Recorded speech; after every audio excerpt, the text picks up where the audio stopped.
Asian paints एक ऐसी company है जो पिछले 55 सालों से मार्केट में नंबर 1 पोजीशन पर है। हर दूसरे साल में वो अपने कारोबार को दुगना कर देती है। भारत सहित दुनिया के 27 देशों में उसने अपने बिजनेस का एक्सपांशन किया हुआ है। पिछले 30 साल में एशियन पेंट्स ने अपने शेयर्स पर लगभग 18,000% रिटर्न दिए हैं। अगर किसी ने 1990 में एशियन पेंट्स के शेयर्स में सिर्फ 1 लाख रुपए इन्वेस्ट किए होते तो उसकी कीमत आज 9 करोड़ रुपए हो जाती। सही सुना आपने, 9 करोड़ रुपए। तो फिर सवाल यह है कि एशियन पेंट्स ने इतना बड़ा बिजनेस एम्पायर कैसे बनाया। पिछले 55 सालों से क्यों दूसरी कोई कंपनी एशियन पेंट्स के पोजीशन को चैलेंज नहीं कर पाई, और इस केस स्टडी से हमें कौन से लर्निंग मिलने वाले हैं, इन्हीं सारे सवालों के जवाब हम इस वीडियो में देखने वाले हैं। इसलिए वीडियो में लास्ट तक जरूर बने रहना। इस कहानी की शुरुआत होती है 1942 में, जब महात्मा गांधी ने अंग्रेजों के खिलाफ चले जाओ आंदोलन की शुरुआत की थी और साथ ही सेकेंड वर्ल्ड वॉर के चलते अंग्रेजों ने बाहर से पेंट के इंपोर्ट पर टेम्पररी बैन लगा दिया था।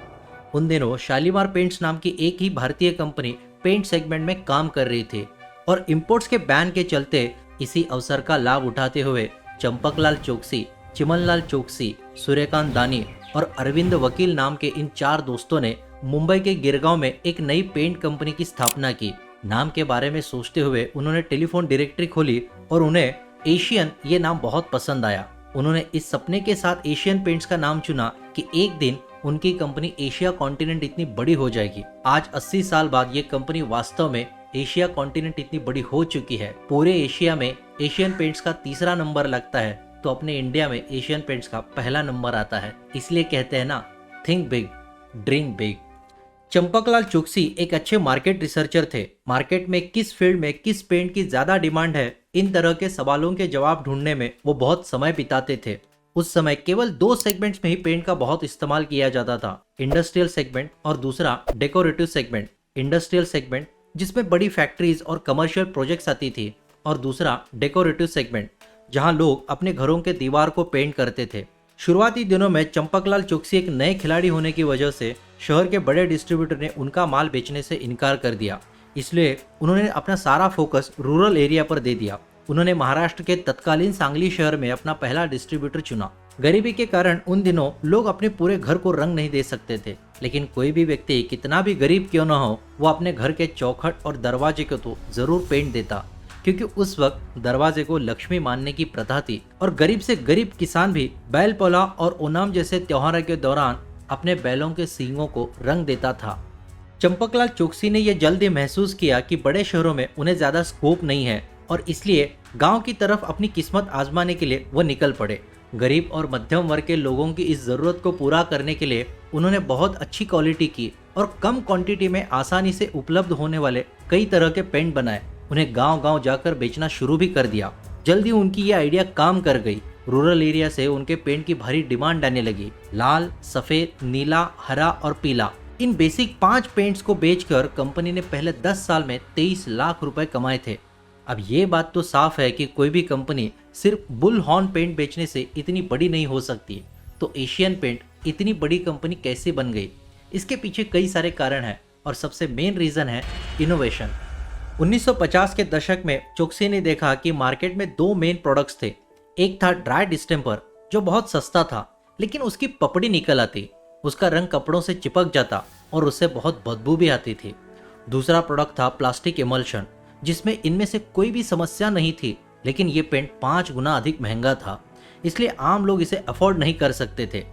यहाँ एशियन पेंट्स एक गेम चेंजिंग प्रोडक्ट लेकर आया, वॉशेबल डिस्टेम्पर, जिसमें प्लास्टिक इमल्शन की सारी क्वालिटी थी और कीमत बहुत सस्ती भी थी।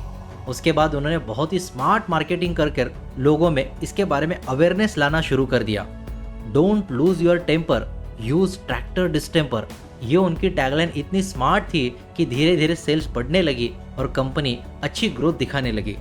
1962 तक कंपनी का प्रॉफिट 2% से बढ़कर 13% हो गया था और कंपनी शुरू होने के 25 साल बाद यानी 1967 में एशियन पेंट्स भारत की सबसे बड़ी पेंट कंपनी बन गई।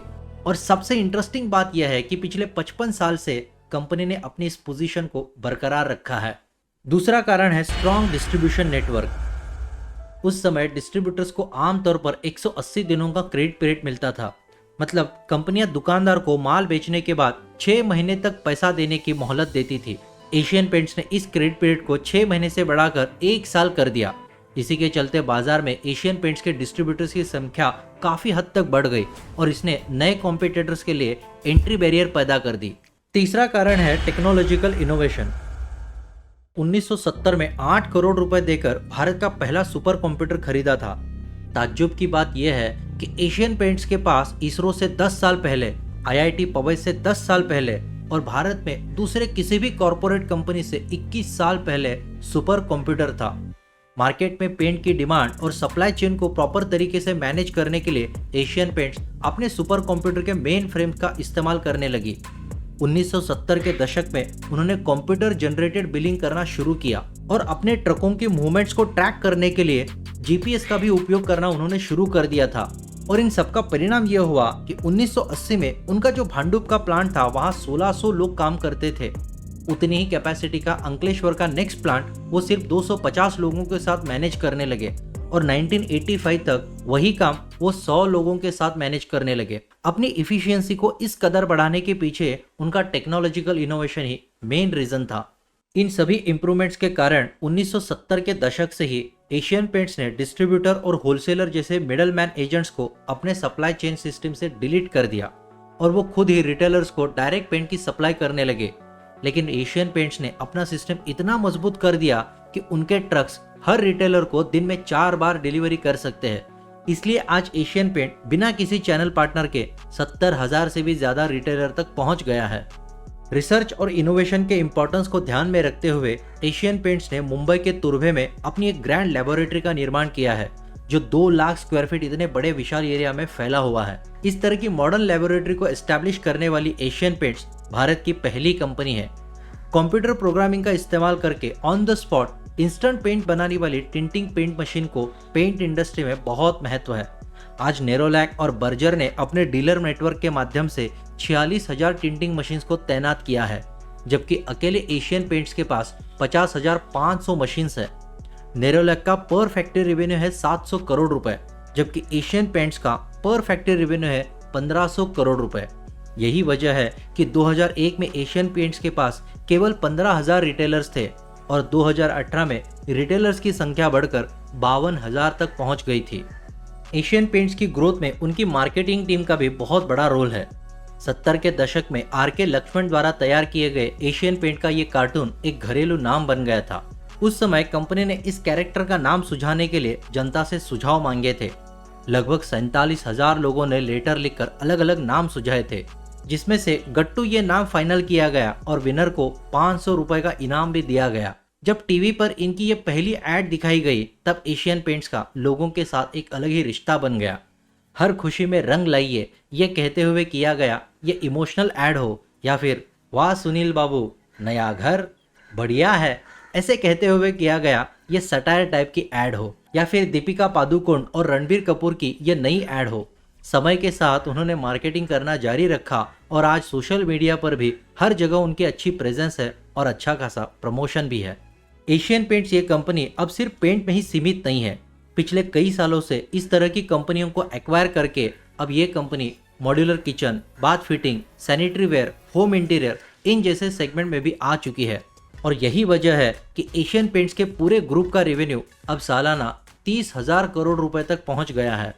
ये सब देखते हुए हम एशियन पेंट से 3 चीजें सीख सकते हैं। एक, लगातार बदलते रहना है, अपडेट करते रहना है। 50 के दशक में जो एशियन पेंट्स मौजूद थी वो आज नहीं है। नाम, विजन और वैल्यूज के अलावा कंपनी की काम करने के तरीके में, तकनीक में और काम करने के फील्ड्स में भी बहुत बड़ा बदलाव आया है। दूसरी बात, जब आप बिजनेस में नए होते हो तो शुरुआत में एक दिन में 100 काम करने के बजाय एक ऐसा काम करो कि जिससे 100 नए अवसर निर्माण हो।